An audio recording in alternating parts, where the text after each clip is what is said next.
हमारे तुलसी के पौधों पर ये जो मंजरी आती है, इसके पौधों पर क्या नुकसान होते हैं, इस मंजरी को हम कैसे हटाएं, क्यों हटाएं और किस दिन हटाएं और किस दिन ना हटाएं, और इस मंजरी को हटाने के बाद इसका हम क्या करें। आज की हमारी वीडियो इसी सब के बारे में होने वाली है। नमस्कार दोस्तों, वंदना गार्डन में आप सबका स्वागत है।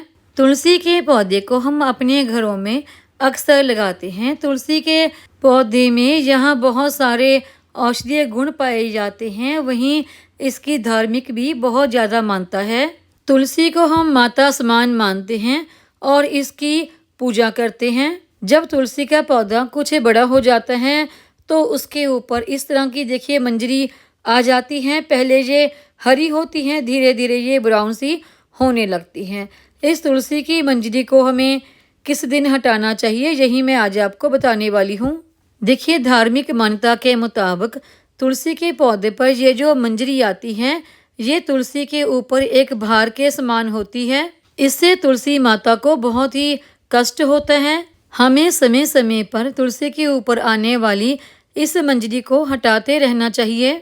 ये मंजरी जो तुलसी के ऊपर आती है, ये तुलसी के बीज होते हैं। पहले ये हरे होते हैं, धीरे धीरे ब्राउन से होने लगते हैं, और जब ये बीज पकने लगते हैं तो प्लांट अपनी पूरी एनर्जी इन सीड को पकाने में लगा देता है, और इसका असर प्लांट पर ये होता है कि प्लांट की जो पत्तियां हैं उनका साइज छोटा होने लगता है और धीरे धीरे ये प्लांट हमारा मरने लगता है।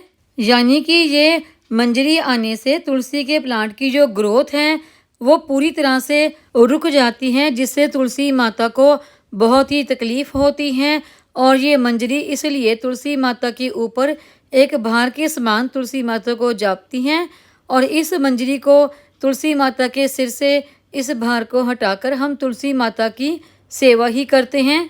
अभी मैं आपको कुछ तुलसी के दूसरे प्लांट दिखाती हूँ जिनके ऊपर ये मंजरी नहीं आई है।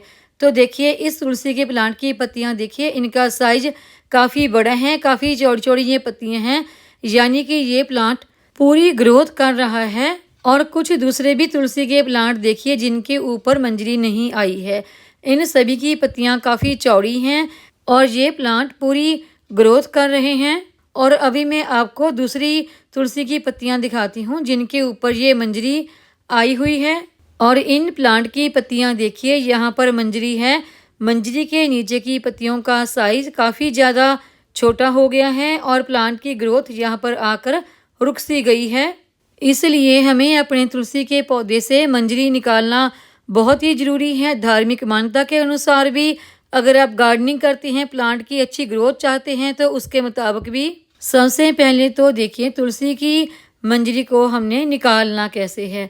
हमने प्लांट को बहुत ज़्यादा हिलाते जुलाते हुए या झटक झटक कर इस मंजरी को नहीं निकालना, और ना ही हमने किसी कैंची, चाकू, कटर या फिर नाखून की हेल्प से मंजरी को नहीं निकालना।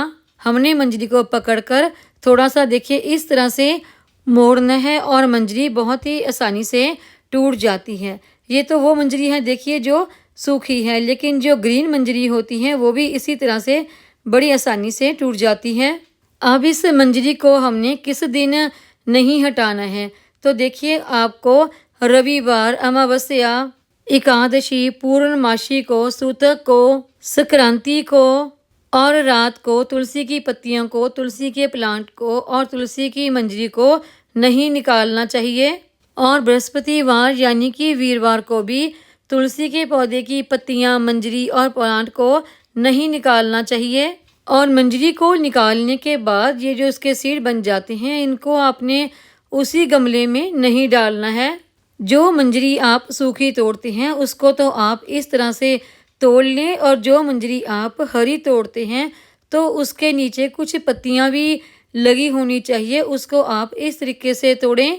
अब इस सूखी और ब्राउन मंजरी, इनका हमने इस्तेमाल कहाँ और कैसे करना है। देखिए, जो सूखी मंजरी होती है जिसके नीचे पत्तियां नहीं होती, वो आप भगवान शिव को चढ़ा सकते हैं। लेकिन जो हरी मंजरी होती है जिसके नीचे कुछ तुलसी की पत्तियां भी लगी होती हैं, उस मंजरी को आप भगवान विष्णु को, शालीग्राम को और लड्डू गोपाल को चढ़ा सकते हैं। इससे भगवान बहुत ही प्रसन्न होते हैं, क्योंकि तुलसी माता साक्षात लक्ष्मी माता का ही रूप होती है और लक्ष्मी माता को विष्णु भगवान बहुत ही प्रिय हैं। आप अपने गार्डन में तुलसी के एक से ज़्यादा प्लांट लगाइए और उनमें से एक प्लांट की जिसकी आप पूजा करते हैं, रोज़ दिया जलाते हैं, उस प्लांट की पत्तियों को ना निकालिए, क्योंकि वो प्लांट पूजनीय होता है। लेकिन अगर उस प्लांट के ऊपर इस तरह की मंजरी आ जाए तो उसे आप हटा दें और उस मंजरी को भगवान विष्णु के किसी भी रूप को समर्पण कर दें। तुलसी की मंजरी का अभी मैं आपको एक उपाय बताती हूँ। आप अपनी कोई भी मनोकामना पूर्ण करने के लिए तुलसी की मंजरी को एकादशी या फिर बृहस्पतिवार यानी कि वीरवार से एक दिन पहले तोड़ लें।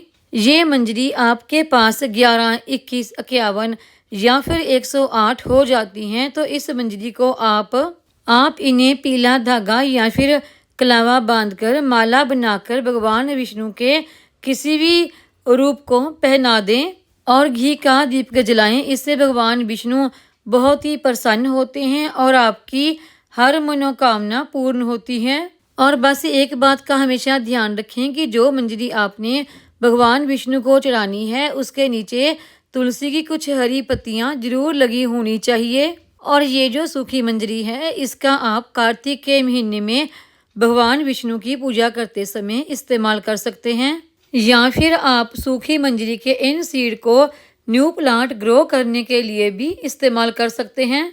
तुलसी के प्लांट को आप कटिंग से और सीड से दोनों ही तरीके से ग्रो कर सकते हैं। कुछ लोग कहते हैं देखिए अगर आप सीड से तुलसी का प्लांट ग्रो करते हैं तो कार्तिक के महीने में आपको उसका विवाह करना पड़ता है, लेकिन ऐसी कोई भी बात नहीं है।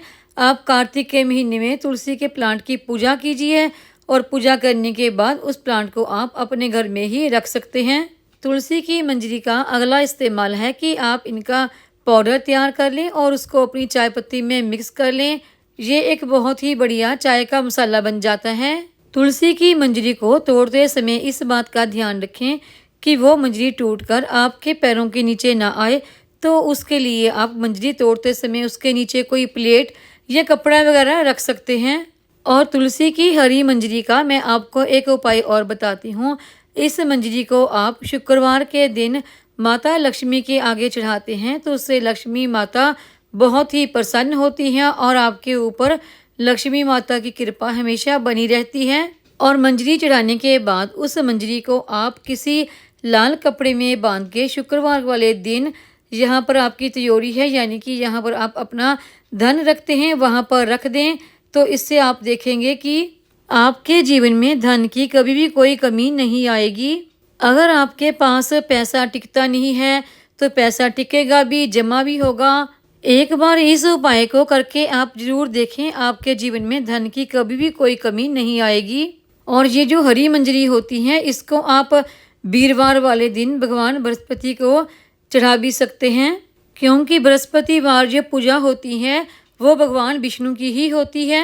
और तुलसी के प्लांट की जब पत्तियां सूख जाती हैं तो इन्हें भी फेंकिए मत, इन्हें आप इकट्ठा करके इनका काढ़ा बनाने में इस्तेमाल कर सकते हैं जब आपको खांसी जुकाम हो।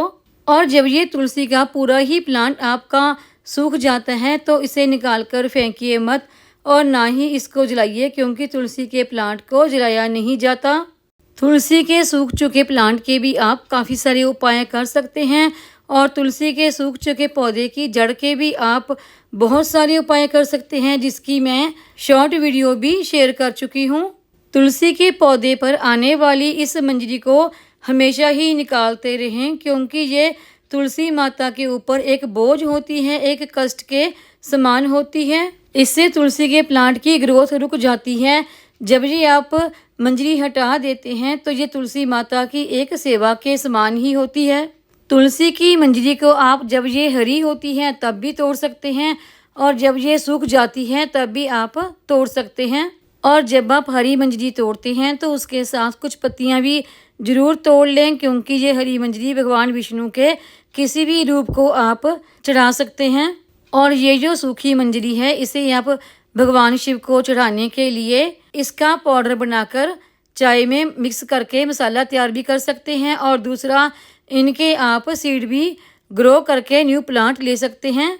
और तुलसी के आप अपने गार्डन में कभी भी एक प्लांट ना लगाएं, एक से ज़्यादा लगाएं।